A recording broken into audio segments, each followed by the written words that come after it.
बिस्मिल्लाहिर्रहमानिर्रहीम। अस्सलाम वालेकुम। सैटेलाइट 11 न्यूज़ पाकिस्तान के साथ मैं हूं सना हुसैन। चलते हैं खबरों की जानिब। करोड़ पक्का साबिक वफाकी वज़ीर बराए अमूर दाखिला और MNA अब्दुर्रहमान कांजू का तहसील हेडक्वार्टर अस्पताल का दौरा। सिस्टिंग कमिश्नर मोहम्मद अशरफ सालेह और MS डॉक्टर अहमद खादिम के हमरा स्क्रीनिंग कैंप का इफ्तिताह किया। मजीद जानते हैं करोड़ पक्का से मोहम्मद जुनैद की इस रिपोर्ट में। तहसील हेडक्वार्टर अस्पताल में स्क्रीनिंग कैंप के इफ्तिताह के दौरान MNA अब्दुर्रहमान खान कांजू का कहना था कि वजीर आला मरियम नवाज शरीफ के विजन और इनके अहकामात के मुताबिक अवाम को बेहतरीन मेडिकल सहूलियात फराम करने पर हम इनके बेहद मशकूर हैं। यहाँ पर अवाम को एक छत तले तमाम मेडिकल टेस्ट की सहूलियात मैसर होंगी, जिससे अवाम को शुगर, ब्लड प्रेशर, हेपेटाइटिस और गुर्दों के अमराज की तशखीस हो सकेगी।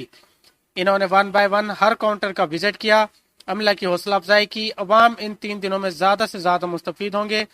इससे मरीज अपनी सेहत का अच्छा ख्याल रख सकेंगे और हॉस्पिटल इंतजामिया के पास तमाम मरीजों का रिकॉर्ड भी मौजूद होगा।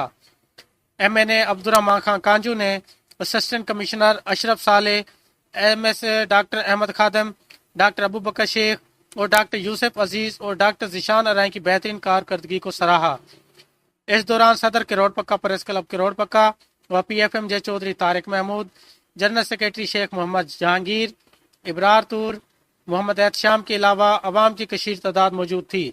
बाद अज़ां अस्पताल खास तौर पर डायलिसिस यूनिट का विजिट किया और कहा कि जल्द ही हॉस्पिटल की खतीर रकम का भी बंदोबस्त किया जाएगा ताकि मरीजों को बेहतर से बेहतर सहूलियात फराम की जा सके।